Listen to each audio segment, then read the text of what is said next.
My own sister humiliated me for years. She mocked my small achievements, laughed at my house, and made sure everyone knew I was less than her. I stayed silent, pretending not to care, but inside I was breaking. She had the perfect husband, the big home, the image of success. But life turned the tables. Her husband walked out, leaving her alone with the bills, the kids, and the empty shell of a marriage she destroyed with her own pride. And then she came to me, the brother she had mocked, begging for help. For the first time, the power was in my hands. I could save her, or let her finally taste the humiliation she had served me all those years. I'll never forget the moment my sister decided to humiliate me in front of her whole family. She thought she was clever, she thought she was powerful. But life has a funny way of turning the tables. Because just a few months later, her husband walked out on her, and everyone finally saw the truth. You see, my name is Daniel. I'm a middle child in a family of 3. My older sister, Susan, was always the star. Perfect grades, perfect smile, perfect everything. Or at least, that's what she made everyone believe. Our parents spoiled her, and she never let me forget that I was the lesser one. I grew up being compared to her. If I got a B, she had an A. If I got a job at the library, she landed an internship at a law firm. Even when I bought my first car, she had to show up with a brand new one from her husband, Michael. Now, don't get me wrong, I don't hate her, but I've always felt this constant shadow hanging over me. And the worst part? She enjoyed it. She thrived on making me feel small. Things really boiled over last Thanksgiving.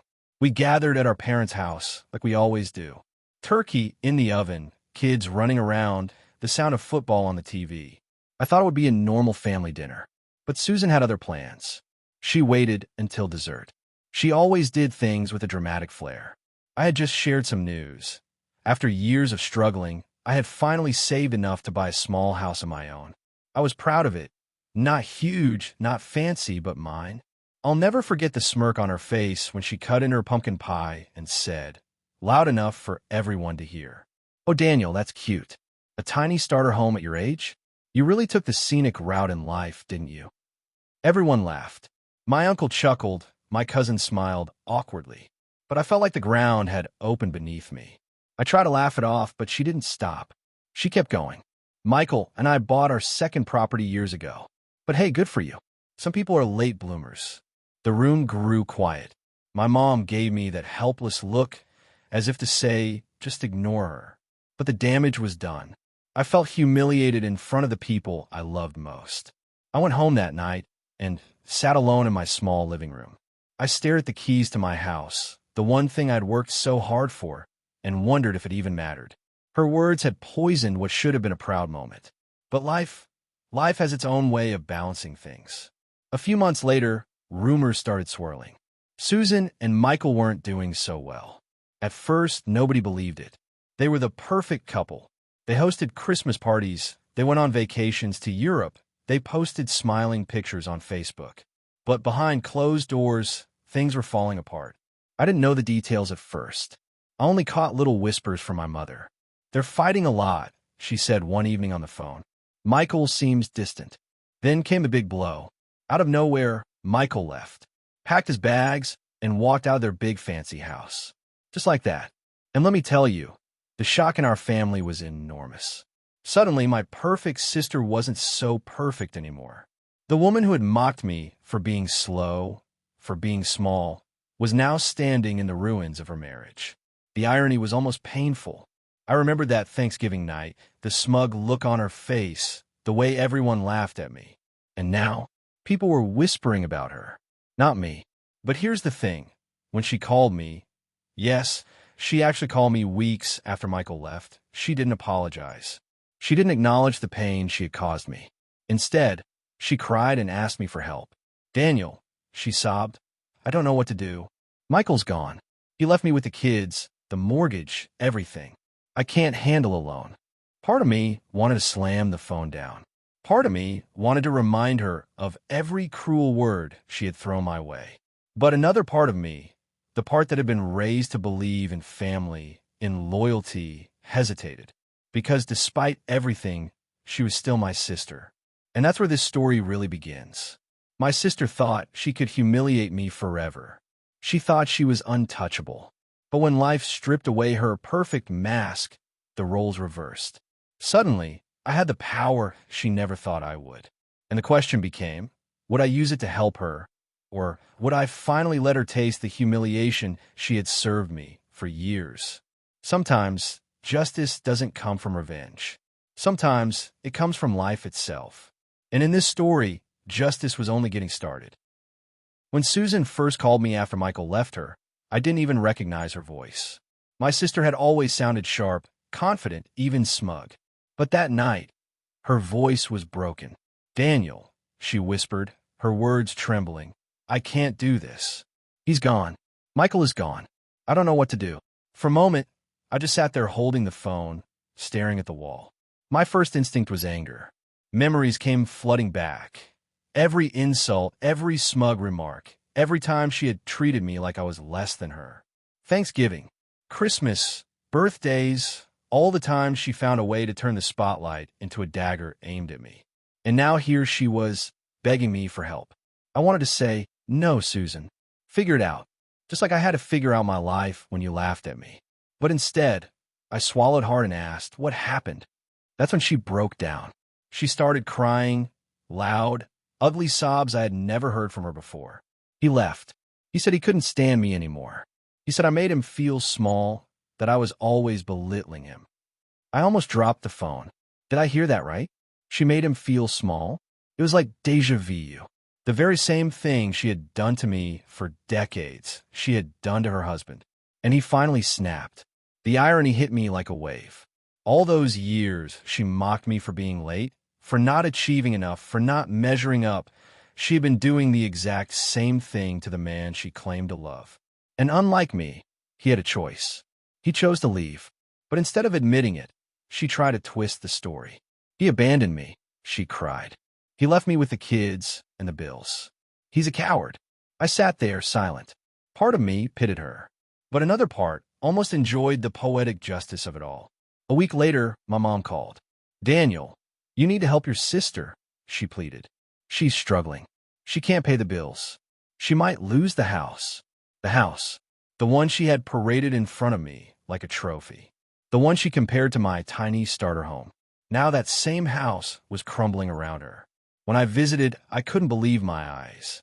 The once spotless, perfect home looked tired. Boxes piled in corners. Kids' toys scattered across the floor. Dishes in the sink. And Susan, my flawless, glamorous sister, looked exhausted with puffy eyes and messy hair. "Daniel," she said softly, "I know I haven't always been kind to you, but please, I need you now." I didn't answer right away. Instead, I walked around the house, looking at the framed pictures of her and Michael smiling on vacations. Rome, Paris, Cancun. I remembered her showing me those photos, always with that smug grin. And now, the smiles were ghosts.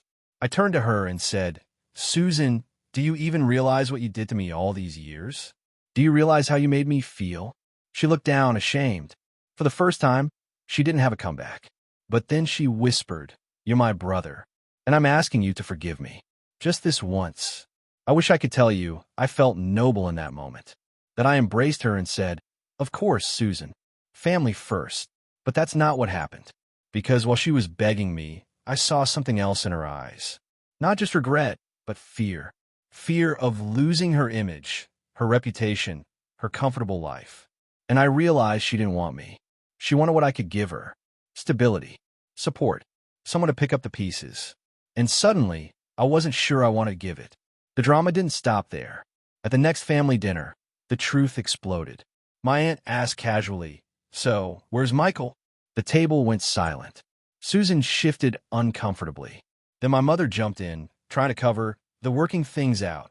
But my cousin, who had clearly heard the gossip, spoke up. "That's not true. I heard he's living in an apartment downtown." He told a friend that Susan treated him like garbage. The air froze. Everyone stared at Susan. Her face turned red. She glared at me as if I had spread it, though I hadn't said a word. And then, right there in front of everyone, she snapped. "You all think I'm the villain, don't you? You think I'm the bad guy because my husband couldn't handle me?" Her voice cracked. "Well, Maybe if my brother wasn't such a failure, I wouldn't have felt the need to push so hard. Maybe if he had done something with his life, I wouldn't have looked so bad in comparison. The room gasped. My heart dropped. She had just dragged me into it again. I stood up, shaking. You think I ruined your marriage? No, Susan. You did that all on your own.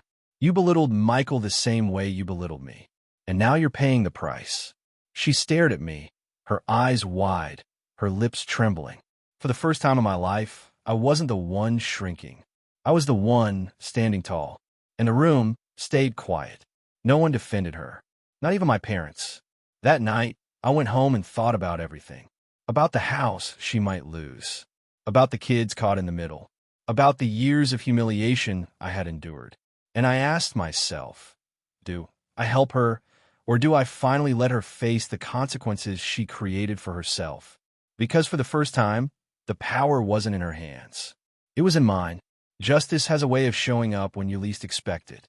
And for my sister, it was only just beginning. After that family dinner, I couldn't sleep. I kept replaying Susan's words in my head, her trying to blame me for her failed marriage. It was unbelievable. But more than anything, I realized something. This was the first time in my life that I had the upper hand.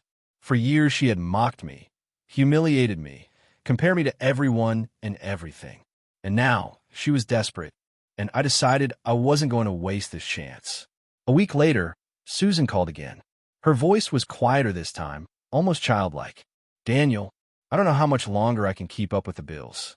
The mortgage, the utilities, it's all piling up. Can you lend me some money?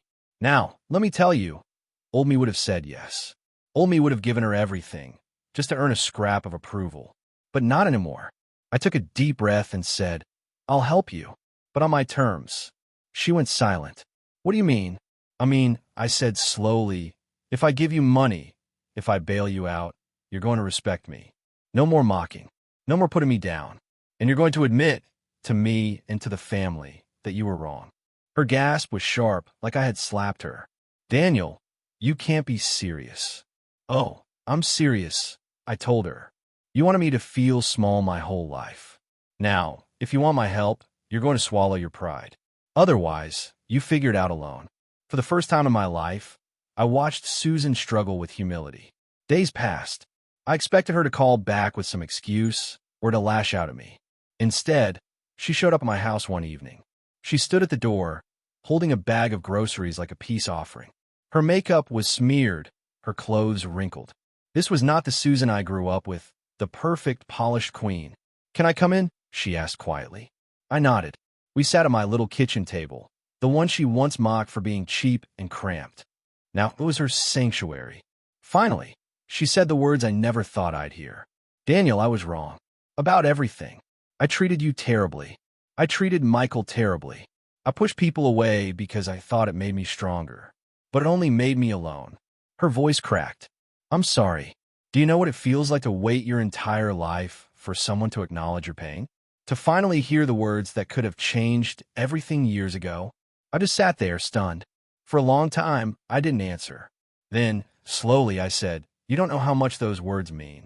But words aren't enough, Susan. You need to show it. She nodded quickly. Anything. Just don't turn your back on me. So I gave her conditions. And I made sure they were the kind of conditions she would hate, but the kind that would teach her. First, I told her, if you want money, you'll work for it. You can help me with my new house. Yard work, painting, cleaning. Things you've never lowered yourself to do. Her eyes widened. You can't be serious. Me? Doing chores. I stared at her. Either that, or figure out alone. She swallowed hard and agreed. And let me tell you, watching Susan scrub my kitchen floor was like watching a movie I never thought I'd see. The same sister who used to laugh at my tiny home was now on her knees, cleaning it. At one point, she muttered under her breath, I can't believe I'm doing this. I leaned against the doorway and said, welcome to my world. This is what it feels like to work for something without anyone handing it to you. She didn't answer, but I saw something in her eyes, a flicker of shame, mixed with understanding. Word spread quickly in the family. My mom called, furious. Daniel, how could you make your sister do chores for help? She's already suffering enough. But I stood my ground. Mom, She's been belittling me for 30 years. This is the first time she's learning humility. If I just give her money, she'll never change. To my surprise, my dad backed me up. Maybe Daniel's right. Maybe Susan needs to learn that life isn't about appearances. It was the first time my father had ever sided with me over her, and it felt incredible. Over the next few weeks, Susan came by often. She painted my fence. She raked leaves. She even fixed up my garage. Each time, I paid her a small amount, enough to cover part of her bills. And with every task, she grew quieter, less prideful, more human. One evening, while we were sitting on the porch after a long day of work, she said softly, "I used to think you were weak, Daniel, but you're stronger than I ever was. You built your life slowly, but you built it solid. Mine looked perfect, but it was hollow." I didn't say anything, but inside I felt something shift. For the first time, my sister wasn't above me. She was beside me. But here's where the story takes a turn. Because just when I thought Susan was finally changing, Michael came back. Out of nowhere, he showed up at a family barbecue. He looked different, calmer, happier. He told everyone he had found peace on his own. But then he said something that shook the table. "I might give Susan another chance if she proves she can change." Everyone turned to look at her. And for the first time, my sister didn't smirk, didn't brag, didn't play the victim. She looked down, her face pale, and whispered, "I'll do whatever it takes." In that moment, I realized something. This wasn't just about me anymore. It wasn't just about revenge. This was about Susan facing the reality she had avoided her whole life. And whether she truly changed or just pretended was about to be tested. Because Michael wasn't going to take her back unless she humbled herself completely. And I wasn't going to let her forget the lesson she had learned with me. Sometimes justice comes quietly, like a whisper. Sometimes it comes like a storm. For Susan, it was both. And the storm was only beginning. When Michael showed up at that family barbecue, I'll admit, I almost dropped my plate. None of us expected him to come. He looked healthier, calmer, even lighter.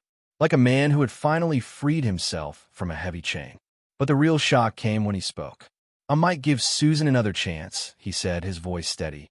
"But only if she proves she can change." The whole yard went silent. Even the kids stopped playing. Everyone turned to look at Susan.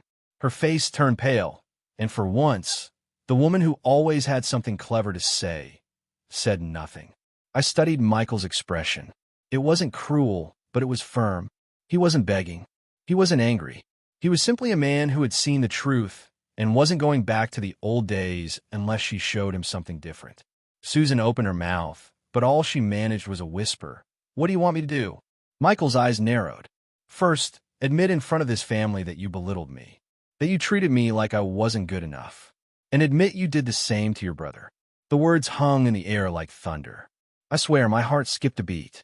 I never imagined I'd hear Michael defend me, much less demand Susan acknowledge what she had done. Susan's lips trembled. She glanced at me, then at our parents. My mom looked horrified. My dad looked strangely calm. Everyone was waiting. And then the tears came.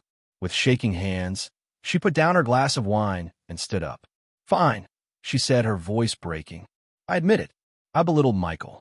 I made him feel worthless. And Daniel, I did the same to you. For years." Her voice cracked again. I thought it made me strong. I thought it made me look better. But all it did was make me a terrible wife, a terrible sister, a terrible person. The yard was dead silent. Even I didn't know what to say. Then Michael spoke again, and his words cut even deeper. "If you want me to even consider coming back, Susan, you'll have to do more than say sorry. You'll have to prove it. Starting now." Susan's eyes widened. What do you mean?" "I mean," Michael said firmly, "from this day on, no more fake perfection. No more putting people down to feel better about yourself. You'll treat everyone with respect. And to show me you're serious, you'll move out of this big house and into something smaller. Something you can actually afford on your own." Gasps went around the table. My aunt nearly dropped her fork. My mother muttered, "Michael, that's too much." But I just sat there, stunned. Michael wasn't just asking for an apology. He was demanding a total surrender of her pride. Susan looked like she'd been slapped. "Move? You want me to give up my house?" Michael's tone was calm, almost cold. "Yes, that house was built on arrogance. On showing off. If you want a real marriage, you start fresh. No more illusions. She shook her head wildly. I can't. What will people think? And then, I laughed. I couldn't help it. For once, she was the one worrying about what people thought, while everyone around her was seeing her true face. Michael turned to me. Daniel, you've seen the worst of her too. Do you believe she can change? All eyes fell on me. I took a deep breath. My heart was pounding. This was my moment, the chance to finally speak my truth in front of everyone. Yes, I said slowly, I've seen her at her worst. She humiliated me for years. She made me feel like nothing. And I don't forgive that easily. But I paused, looking at Susan's tear-streaked face. I've also seen her humbled. I've seen her scrub floors, rake leaves, do things she never would have done before. And that tells me maybe, just maybe, she can change. The yard was silent. Then I added, but only if she finally learns that love and respect matter more than appearances. Susan covered her face with her hands and sobbed. For the first time, I didn't see my arrogant sister. I saw a broken woman, stripped of her pride, desperate to hold onto the pieces of her life. Michael's voice was calm but final. Then that's my condition. Sell the house. Start fresh. Show me you can live without the mask. And maybe I'll come back. He picked up his drink, took a sip, and left the table like nothing more needed to be said. The rest of the night was awkward. Conversations were forced. People avoided eye contact. My mom scolded me later. You shouldn't have encouraged him. How could you let your sister be humiliated like that? But I told her the truth. Mom, this isn't humiliation. This is justice. She spent her whole life humiliating others. Now, she's finally tasting what it feels like. My dad, to my surprise, nodded. Maybe it's about time. Over the next few weeks, the drama only grew. Susan fought the idea at first, insisting she could make it work. But the bills kept piling up, the bank kept calling, and finally, she broke. One afternoon, she came to me, eyes red and swollen. Daniel, I'm selling the house. I didn't gloat. I didn't laugh. I just nodded. It's the right thing to do. And when the for sale sign went up in her perfect front yard, I felt a strange mix of sadness and satisfaction. Sadness because I never wanted to see my sister fall so hard. Satisfaction because I knew this was the only way she'd ever learn. Michael visited once more, briefly. He walked through the house, looked around, and then simply said, "Call me when you've started over. Then we'll talk." And just like that, he walked out again, leaving her to face the reality of everything she had lost. I wish I could tell you the story ended there, that she learned her lesson, downsized, and became a better person. But life is never that neat, because once she sold the house and moved into a small rental, that's when the real cracks started to show. She wasn't just humbled, she was angry. And deep down, I wondered, was this change real? Or was it just another mask waiting to shatter? Sometimes justice feels sweet. Sometimes it feels bitter. And watching my sister lose everything, it was both. But one thing was certain, this wasn't the end. The storm wasn't over. It was only gathering strength. When Susan sold the house and moved into that small rental, the whole family was buzzing. Some people pitied her, others whispered behind her back. And me? I felt caught between two emotions. On one hand, I had waited my whole life to see my sister humbled. On the other hand, watching her drag boxes into that shabby little duplex, her once perfect life shattered. It didn't feel as sweet as I thought it would. But life wasn't done teaching her lessons. Not yet. The first few weeks in the rental were hard for her. She complained about everything. The walls are thin. The neighbors are noisy. The kitchen is too small. I wanted to laugh. This was the same woman who once mocked me for my tiny starter home. Now, she was living in something even smaller. But the truth is, beneath all her complaints, I could see fear in her eyes. She was scared. Scared of being alone. Scared of being judged. Scared of finally being ordinary. Michael stayed away. He called once or twice to check on the kids, but he didn't come back. And the silence from him drove her crazy. One night, she showed up at my house again. She looked thinner, her face tired. She sat at my kitchen table and whispered, "I don't think he'll ever come back, Daniel." I didn't answer right away. I just poured her a cup of coffee and slid it across the table. She looked at me with tears in her eyes. Do you think I deserve this? I took a long breath. Honestly, yes. You treated people terribly for years. You hurt Michael. You hurt me. And now life is giving you what you gave others. That's justice, Susan. She dropped her gaze, her hands trembling. So that's it? I'm doomed to be alone forever. I shook my head. No, but if you want something different, you have to be different. No more masks. No more arrogance. Just be real. For the first time, she didn't argue. She didn't roll her eyes. She just nodded slowly. The weeks that followed were strange. Susan started calling me more often. Not to brag, not to complain, but just to talk. She asked me about my work. She asked about my house projects. She even asked how I managed my budget. It was like she was finally seeing me as a person, not a competition. And little by little, the walls between us began to crack. But then came a final blow. Michael filed for divorce. The papers arrived at her rental one cold morning, and she called me sobbing so hard I could barely understand her. He's gone, Daniel. For good. He's really gone. I went over, and when I walked in her living room, I'll never forget the sight. My proud, perfect sister was curled up on the couch in pajamas, surrounded by crumpled tissues, her hair a mess. She looked at me like a lost child. Why wasn't I enough?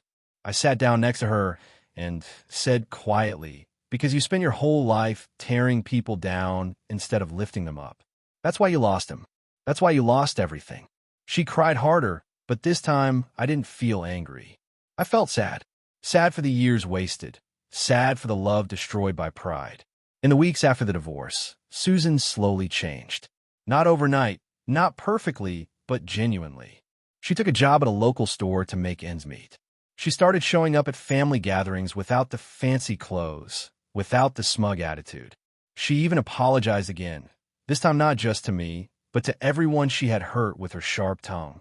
I was wrong, she told the family at Easter dinner, her voice trembling. I thought I was better than all of you. I wasn't. I was just scared of being ordinary, and I ended up losing everything because of it. For the first time, no one rolled their eyes. No one whispered. People believed her. Because this time, it wasn't a performance. It was real. Michael never came back. He moved on, built a new life. And that hurt her deeply, but maybe that was the price she had to pay. As for me, I did something I never thought I'd do. I forgave her. Not because she deserved it, but because I needed it. Carrying that anger for so many years had weighed me down. Letting it go felt like finally setting myself free. The last time we spoke about it, she said something that stuck with me. Daniel, you know what the worst part is? I spent my whole life trying to make you feel small. But in the end, you were the strong one. You built something real, and I destroyed mine. I didn't gloat. I didn't remind her of the pain she caused me. I just said, maybe now you can start over. And maybe this time, you'll build it on kindness instead of pride. She nodded, tears in her eyes, and whispered, I'll try. And that's how justice came for my sister. Not in one big explosion, but in a slow, painful unraveling of everything she built on arrogance. She lost her husband, her house, her image. But in losing all of that, she finally found humility. The moral? Family isn't about who shines the brightest. It's about who stands by you when the lights go out. And if you spend your life tearing others down, one day, life will tear you down too.